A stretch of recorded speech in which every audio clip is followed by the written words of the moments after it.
Welcome to the Culture Stew podcast.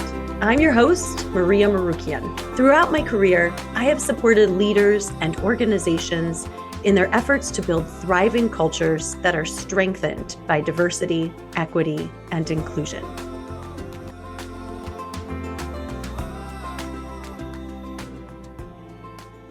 Hello, everyone. I had the wonderful opportunity to have a second interview and conversation with Wendy Moomaw on the podcast. And Wendy is the founder of the Conscious Collaboratory, which is an organization committed to uncovering leaders' potential to explore and co-create new futures with their teams, organizations, communities, and the world. Wendy is an executive coach and facilitator, and she specializes in embodiment practices to catalyze change. She has co-designed workshops like Reimagining Racial Equity and Reimagining Patriarchy to explore issues of systemic oppression from a lens of discovery. Wendy also facilitates warm data labs to foster deeper connections among people from all walks of life. She and I had a deeply heartfelt conversation. You know, you're talking with a skilled coach when they ask you a powerful question that just really knocks you back on your heels. And Wendy did just that with me in our conversation. We talked about the notion of moving from holding up a lens to holding up a mirror, and how we as social change agents sometimes fear what we are going to see in ourselves reflected in the people that we judge sometimes. We also had a lovely, hopeful conversation about reimagining a world of possibilities in our work of social change and diversity, equity, inclusion. And it was helpful for me to shift from the question of how can we do DEI work in this time of turmoil and uncertainty to how are we living? How are we being justice and equity? Living it at the cellular level, infusing it into all that we think and say and do. A simple but profound shift in my thinking, and I thank Wendy for her wisdom. I hope that you gain some golden nuggets just as I did in this lovely conversation. I feel like DEI is at the end of the diving board. And it's like people want to cleave it off and just pretend it doesn't matter, which really invites emergence and submergence, which is when I think about biocommodities conversations, or Nora Bateson's work around first order and nth order. Yeah. First order is like, I'm going to do DEI or not do DEI, right? Yeah. And nth order is sometime later than that, layers and layers of logic deeper that say, like, I'm going to be like that. I'm not going to demand that of you. I'm not going to put it into an agenda, but I am already that. Yes. And so can you, again, this is Nora Bateson's conversation, can you meet me and match me in that place? And if not, can you meet me? Match being like, can we see eye to eye about it? And meeting being like, can we grow, right? Can we ideate on top of what it is, who I already am? Yeah. So emergent change, emergent strategy. Yeah. So there's Yes. so many people and bodies who have lived this existence for generations. And for some bodies, it feels completely new to be doing it inside a system and some people would say it's the first time I feel seen. Yeah. Yeah. So how to make it not political. And also, isn't it all political? Right. Yes. Yeah. So I'm curious for you, what's happening over there? Oh, what's happening? I've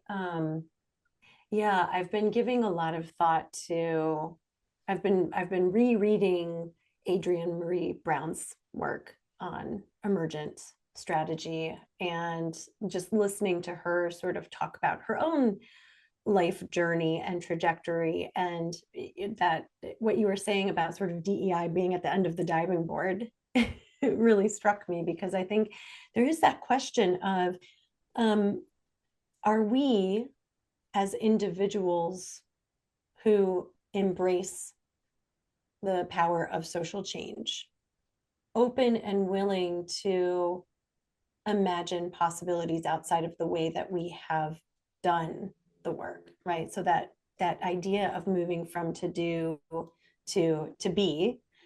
And also, are we willing to hold the mirror up to ourselves in a very thoughtful and honest way to explore, are there elements of the way that we collectively have done this work that are no longer serving us, or maybe have never served us, but we just haven't been able to imagine an alternative?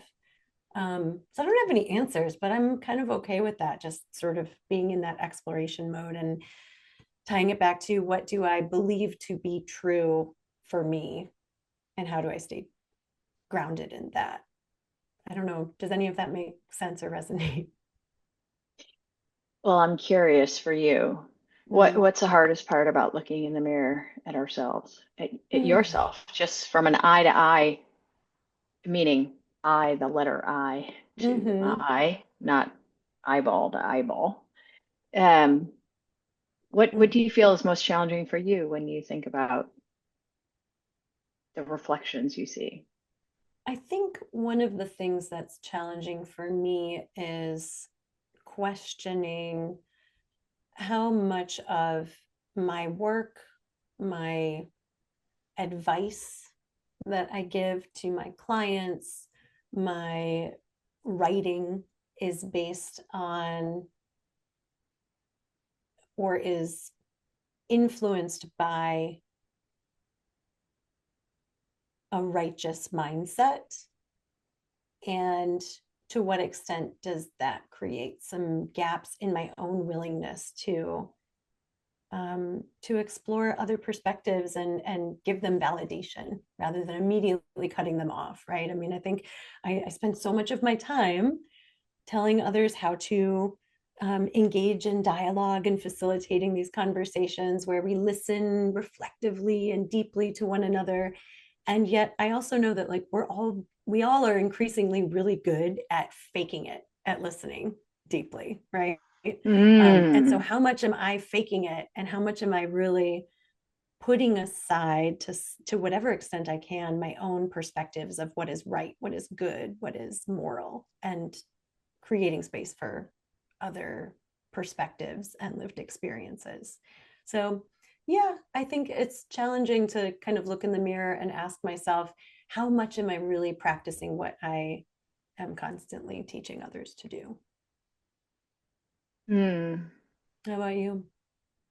You know, sometimes when I look in the mirror, I notice the exact things that I'm afraid of. Mm, And that is its own kind of yeah. creates some kind of defensiveness, some kind of reflection, some kind of particular nugget of truth that I don't really want to look at. Mm-hmm. Yes. Yes. I just had like a visceral reaction thinking about that. I'm like, yeah, I know exactly what you mean. Hmm.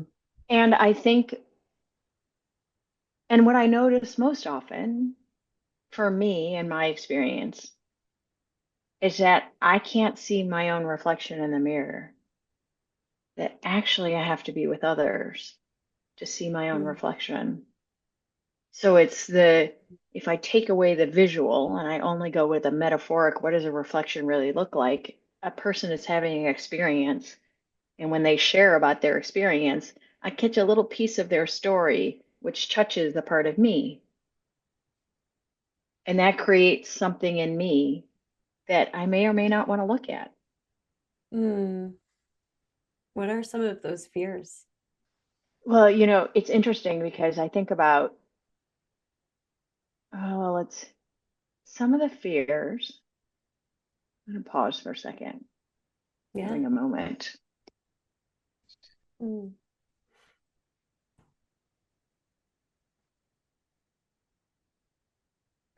I think some of those fears are similar to what you have shared already. What's the story I tell myself about who I am when this nugget shows up in front of me and touches me? Mm.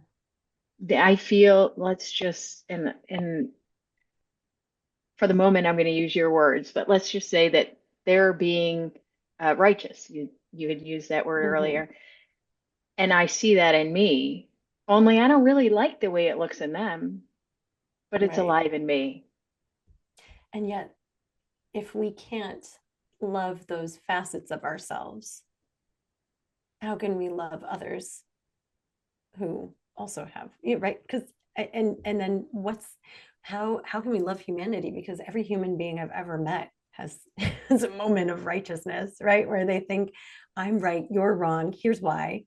We all, I mean, that's just, we're hardwired to have those moments of my truth is the truth, and you can't tell me or show me anything that's going to convince me otherwise.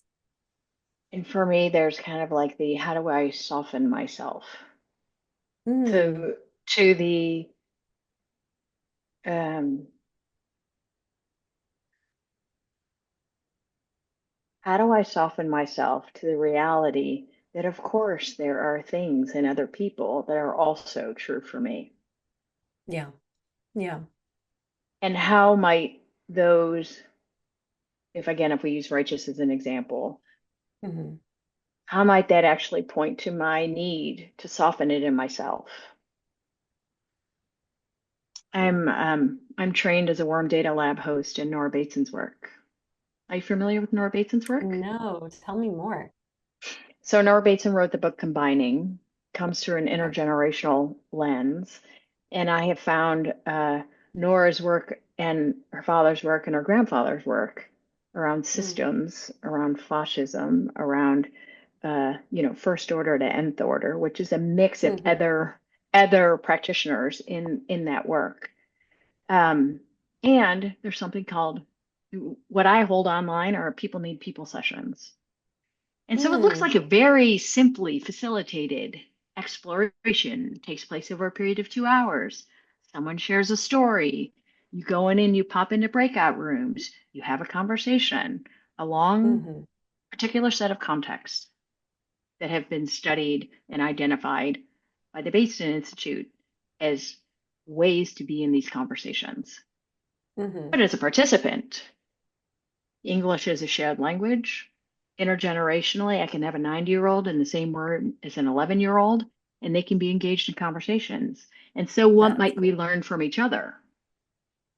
And what's been interesting is some people say when it gets really hard out there, come back to story. When we're Yes. having trouble imagining things, come back to art, come back to performance, come back to dance. Yeah. All these things we're trying to move out of systems is actually, could those be part of the evolution of what comes next? Mm, And so it's in story where we find connection because we can reflect yeah. through ourselves and our own experience. And it brings up more stories because that nugget of you or that nugget of me that shows up then becomes Yeah. a shared thread of story. And Yeah. suddenly we become connected in a way that we could have never anticipated. I love that too, because I think, I mean, there's obviously so much research that backs this up, but also I'm sure any of us who have spent time with other human beings have experienced that, right? The deep, profound humanization and connection that happens when somebody honors you by telling you a piece of their story. It's such an incredible gift. I feel like it's such a sacred moment when we create space for that storytelling to happen. And yet it's often sort of discounted as less important than, you know, the business of doing the work. It's like, yeah, but the stories matter. The stories matter most.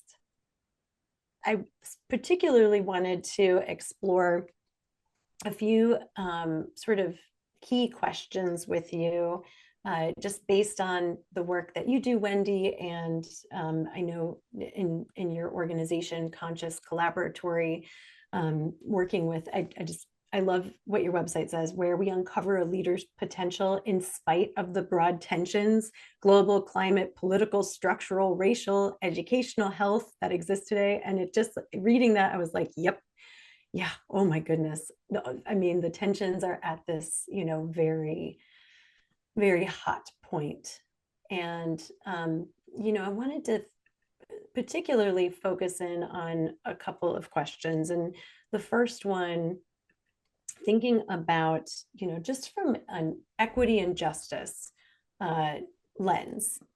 We're spending a lot of time this season talking with, leaders and practitioners focusing on gender equity and justice and thinking about it through an intersectional space. And I know that you do a lot of work around reimagining patriarchy and reimagining racial equity, exploring how to support leaders to challenge some of these socialized mindsets that we've been brought up in. And can you share a little bit about the work that you're doing to, what does reimagining patriarchy look like in your work with your leaders?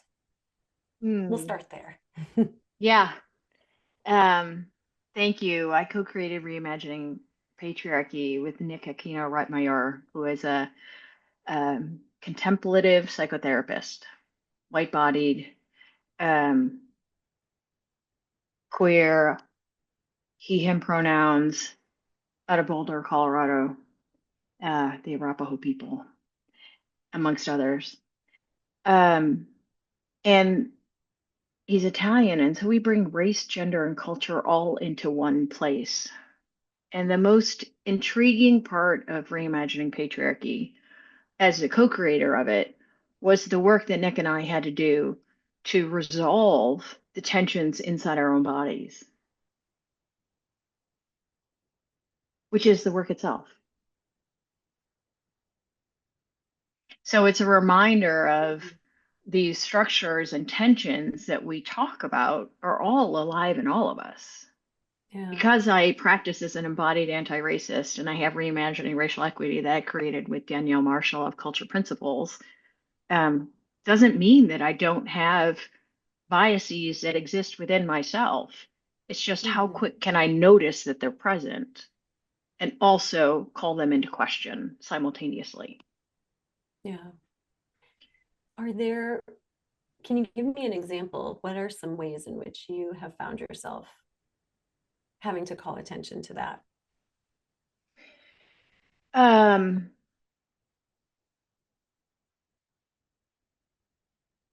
I just moved to the city of Baltimore, literally in the last week. And I used to live in the suburbs, and the number of contexts, meaning people, activity, patterns of movement, time of day, traffic, all of these ways that are alive in the city that in the suburb feel, pale in comparison. I can decide when I want to be in traffic. I can decide you know, when like whether I want to be involved in the football game or not. But here it's like around you all the time. And so there's all kinds of, I'll call them sensitizations that my body is unfamiliar with as I walk the streets. Do I have to worry at night? Is this place a safe place? And who's telling me whether it's safe or not? And is it playing through a racial lens? Are people telling me it's unsafe because there's more people who don't look like me who walk the streets? And is that true for me? So there's these stories that come alive as you prepare your body and then you step into space. And I'm in a gentrified neighborhood. And I walk into a store and many of the people who are shopping there are one race, and many of the people who are working there are another race. And I am really struck by the humanization of all of us. how are we all moving through the world, and uh, how can I meet what is being asked of me by offering a warm smile, by learning people's names, by opening my heart to a conversation. And this feels like challenging maybe the stories that I've been told, or maybe the stories that people have told about Baltimore that are so much more than that. Um, Detroit. Yes. Mm-hmm. I Do know you I have was a thinking about that as you were sharing the story of Baltimore. It's very, very powerful connection, growing up in the lily white suburbs of Detroit, with parents who were teaching in Detroit public schools, and just the stark comparison and the stories and the messages that we received from a very early age in our lives about who and what and where represents danger, and who and what represents safety. And you know, those neural pathways are are are tough to rewrite. and important to re-meet? Mm, hmm. Yeah, yes. Without a sense of shame for having those neural pathways created for us, right? I think that's a challenge that I often experience in my work, coaching, especially leaders who identify as white, how to explore and meet their you know their racialized identities and histories and stories, and to um, explore some of those neural pathways that were created for them without feeling guilt and shame and defensiveness. um, it's just it is right. So Mm. how do we explore that from that place of openness and curiosity? And I love what you were saying about just, do we look in our own mirror and, give ourselves direct eye contact and a soft smile, and, have some loving kindness for ourselves. When I think about the white leaders and the neural pathways, these are the stories and the ways that we're trying to cut a new path. But often we can't cut a new path unless we're aware of what's happening in our bodies, because our bodies will always move to their safety mechanism, Yeah. even if they don't need to move to safety, Right. because I'm enlivened by a story may have me making choices in my awareness as a leader. And I think that that's the richest, slowest, and deepest kind of journey that you can make in coaching. So I like to use somatic work to help leaders learn more about become more aware of their own bodies, to bring their attention back to themselves. Because it sometimes looks like it's that other person. If that other person, that other team, that other leader, that other company was doing something different, everything here would change. Right. And if they don't change, then I guess it's just that's until they change. And now we're seeing it happen in families. If this person would change, if that in law would change, if that parent would change, if that child would change, and people are kind of being met with this kind of really what it feels like a mirror of family staring at them going, but I'm now I really don't know what to do. It's the same thing. But what's happening in me that doesn't have anything to do with them? I can see what they're doing, but what am I doing that allows them and or invites them or demands them to respond in that way? So, thinking about this word reimagining, because this is something else I've been spending some time really kind of pondering, and this also comes from Sean Ginwright's work, the four pivots, and he talks about how, one of the pivots that we need to make is we become so closely focused on defining and talking about the problem, right? The current present day situation, the history, the sort of where we are now. And yet when doing that, we take away energy and focus on imagining the future state that we dream of. And so it's hard for us if we're not imagining the possibilities or reimagining what could be. We're only focusing on what is. How do we make change happen, right? If we have to have some sort of outcome that we believe is possible and that we want to dream toward.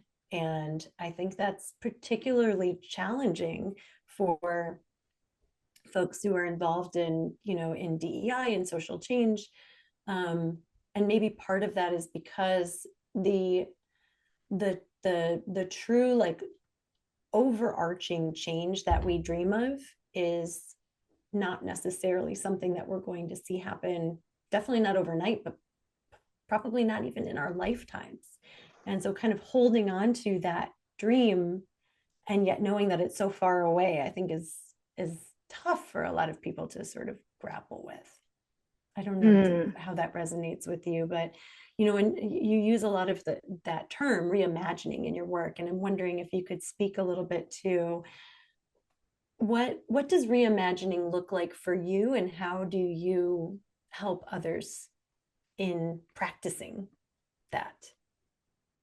And often what I find is the most, uh, for me, my favorite part of reimagining is how many times I bump into myself.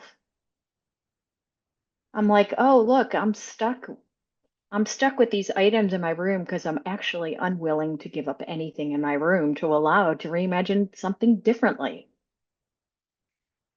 And so it's not actually about the room itself. It's about my inability to surrender something. What am I willing to give up at the hope of having something, creating something else?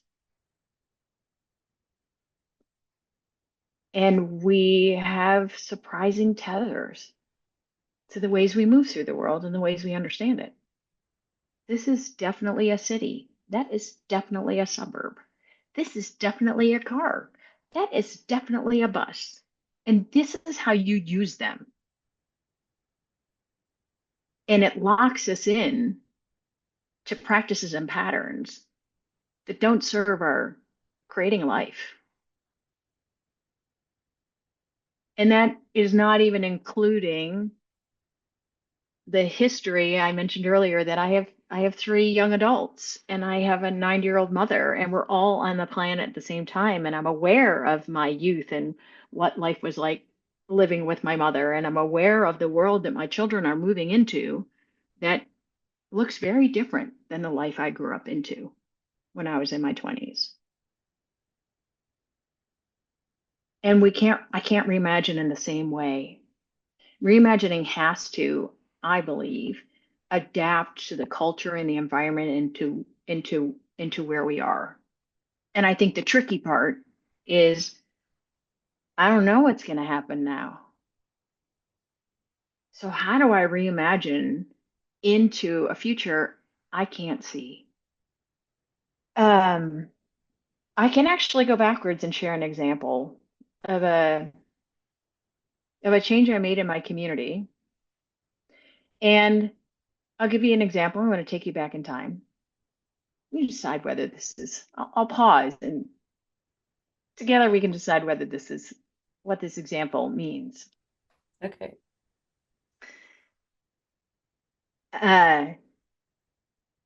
In 1999, I owned a house that was right across from a shopping center. Shopping center was big. Across the street was a set of residential communities. And soon they were going to do some comprehensive zoning in the county where anybody can go up and say, hey, I want to change my zoning from residential to business. I could build something there. And a big Lowe's home improvement decided that they wanted to go in across the street in this very, very developed area that had a lot of traffic already. They wanted to put a Lowe's home improvement big box store, and it was adjacent to a YMCA. And the YMCA had 4 acres of land that made it available for this Lowe's to get built. So now, if you just take it on the surface, everything was already done. The Lowe's had a conversation with the YMCA. The YMCA had permission to take that money and build something bigger. The county was interested in, improving and increasing and rezoning, and everything was already set up. And we as homeowners, I met a public school architect who was actually standing at the bus stop with me. And together we were reimagining something else. Because you see, my kid went to a school that was far away from my home. Far away, I mean like several districts away, several elementary school districts away. And we're like, why do we have to go so far away? And we're like, well, they want to put in a Lowe's home improvement, and now they're going to redistrict us, and we don't need another big commercial piece here. So that idea that started to evolve by having conversations with the county council people, having conversations with the Board of Education, having conversations with the Department of Education. It was before social media, important to know. Being on the berm in front of the YMCA, actually saying, we wanted a school, not a Lowe's home improvement, because all the elementary schools were full. And it wasn't something that we said right away, this is exactly what we want. What we knew is what we didn't want. And what we also knew was we wanted to unlock the potential of homeowners who had gotten stuck there. Really, they had probably bought the house in the 1950s on a 2-lane road. Maybe it came through some family generations. And they were unable to sell it now because they're right across from a huge shopping plaza. Nobody wants to live there in a single family home. And so they were stuck. And we wanted to help them too. And slowly but surely, we were able, through these conversations, to create a different outcome. 7 years later, they built an elementary school. It was built, and actually built it with 4 portables because it was so overcrowded when it first opened. And that Lowe's home improvement actually went in a Costco shopping plaza right adjacent to Interstate 95, which of course runs way up and down the East Coast of the US. So I think reimagining has many flavors. Sometimes you know exactly what you're trying to create. Sometimes you only have a hint of what you're trying to create. And having the conversations and opening up the dialogue and increasing the number of perspectives of people who might want to be a part of it is how we do it in the Conscious Collaboratory. So how do you take the one idea and spiral it outwards and create more context and more content and more opportunity for many people to get involved? Yeah. Because how many people either didn't even know that the Lowe's was going to be going in, or if they did, the immediate sort of response or reaction was, well, there's nothing we can do about it, right? Nothing I can do about it. So I'm just going to have to adapt. And just being able to have that one conversation that turns into 2, 3, 4. I mean, talking with the dude at the bus stop all of a sudden started this ripple effect, right? Oh, I love it. That's such a great example of, again, of emergent change too, right? That it's sometimes the small but not insignificant steps that we take, as long as we keep taking those steps and broadening the network of people who are aware of the work and want to be a part of it. And I love what you said about that also brings so many different perspectives and ideas, that it's not, we don't necessarily have to have a fully fledged, it would be impossible to have a fully fledged vision of what the future state is that we want. It does take us kind of chipping away at, well, what don't we want? And who else's voices need to be a part of this imagination process with us? Yeah. So 7 years later, I never got to Yeah. go to that elementary school. My kids never went there. Yeah. So we never got registered into there. And it's a reminder of what you said, but I'm not going to be here Hmm. for when the change gets happened. And I'm Right. like, the change exactly happened, and I didn't get to participate in that. Hmm. And I don't regret for one moment Hmm. what we created. And I was able to talk about it once, and this gentleman approached me, and he said to me after I gave a short talk, and I about it, and he said, "Were you the one who did this change?" And I go, "Yes." He goes, "You led it?" I go, "I did." He goes, "Thank you so much. I've been living there for 15 years, and I'm so grateful that you did that." Oh, wow. And so Wow. you just don't know who you're touching. Yeah. Mm. So I think that's where the key is with reimagining, right? Reimagining Mhm. cannot be performative. You can't be doing it for other people. You have to be there. There has to be a group of people where the idea really kind of creates and cycles and gets batted around to become something more in community, and the community is willing to step into it. Mhm. And I think that's how we can be in the practice right now. Right now, if people are stuck in their fear, we're kind of like, I don't know what to do. I'm just going to Mm. wait to see what Yeah. happens. Yes. Right. Hmm. So, okay, that takes me to one of my other questions that I have for you, right? So we were talking a little bit earlier about this, but I think to the point you just made, we have we are at this point of transition, transformation in very many ways in our society, and even just thinking about the proverbial field of DEI, social change, but sort of this tide of DEI efforts that we know kind of follows a somewhat well-known arc, however we want to define it, right? But there tends to be this, we've seen over the course of many decades, there's progress and retrenchment, right? Progress and retrenchment. And it doesn't mean that some of the progress doesn't stick and we're starting from ground zero, but anytime that there is some significant challenge to the status quo, the systems that we were talking about earlier that are designed to maintain the status quo will often find a way to pull us back. And I think that what you said really hit me, that there are a lot of people saying, I'm just going to wait. I'm just going to wait and see. There's so much trepidation and sadness. I think, the sense of loss, as people are saying, is all the work that we've done for nothing. Um, is my job going to go away?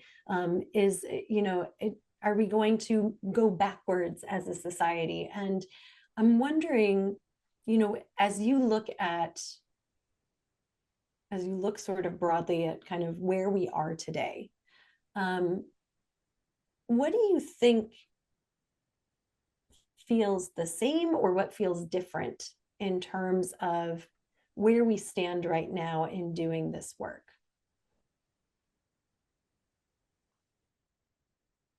I've had the chance to travel a lot this year, and it often is striking how many similarities are true in other cultures, in other countries, and other ways that people live, and how many differences there are.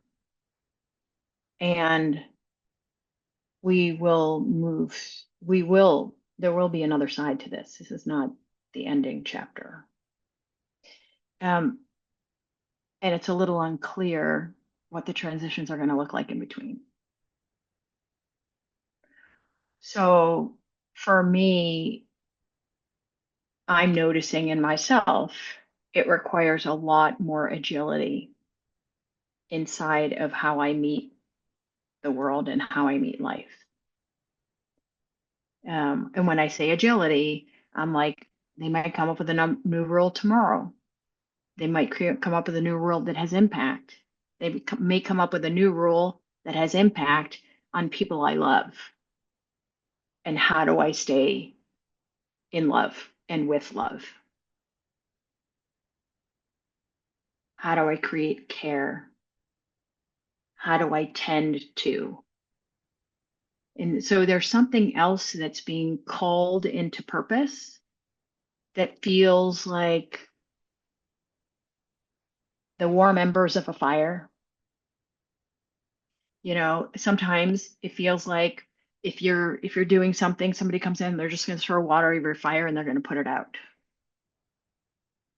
And I'm not sure that the binary serves us in this way.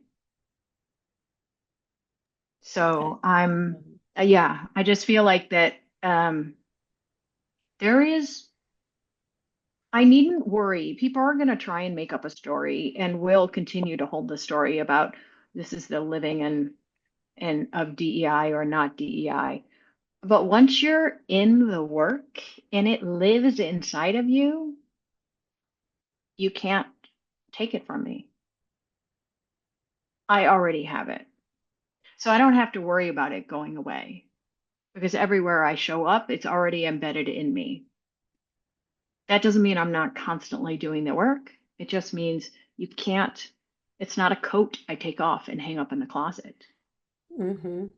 It's inside of my cells and inside of my conversations and inside of the work that I do and inside of the way I live and inside of the way I meet the world.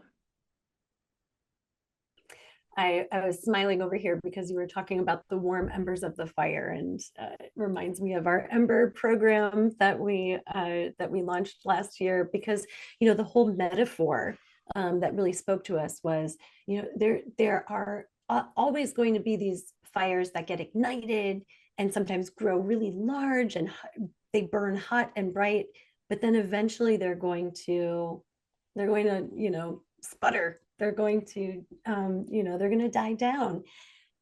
But it's the embers that burn hottest, right, and longest. And if we can tend to the embers over the course of time, we can always find opportunities to reignite those fires when needed. But keep tending to the embers is the most important part of the work, the sustainability of it. And I love what you were saying just now about, it's when it is embedded in every cell of my being, when it is who I am, not what I do.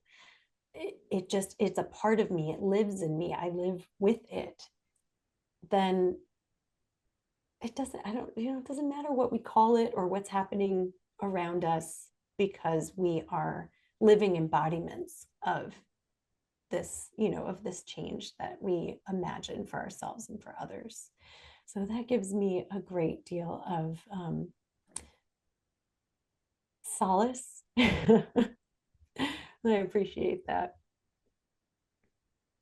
Maybe that's the calling in at this time, Yeah. in the time of that if there are people out there who are listening, who Mm. are wondering how it is they will continue to move in this world that feels unsettled, uncertain, and maybe inhabitable Yeah. for some, uh, find the spaces to commune, Yes. do our own individual work, including rest, um, embodiment work, settling into ourselves, to be the ember, actually. So when we're ready, we can do something bigger. And you can still do a lot of things as an ember.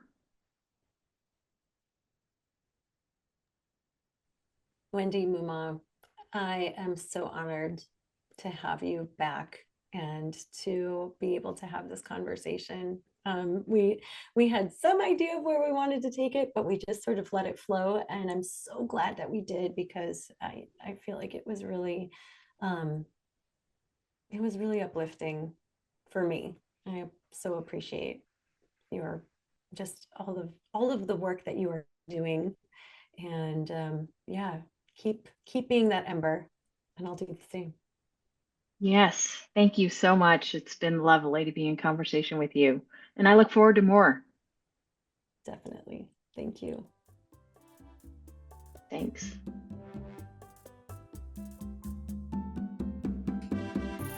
Thanks for listening to the Culture Stew podcast.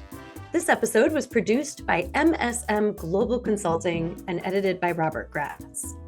Interested in learning more? You can subscribe to Culture Stew on any major podcast platform and catch the video versions on our YouTube channel at MSM Global Consulting. You can also subscribe to our newsletter at www.msmglobalconsulting.com and follow us on LinkedIn and Instagram for more insights and updates. If you find this podcast valuable, please share it with your friends and colleagues. Until next time, y'all, take care.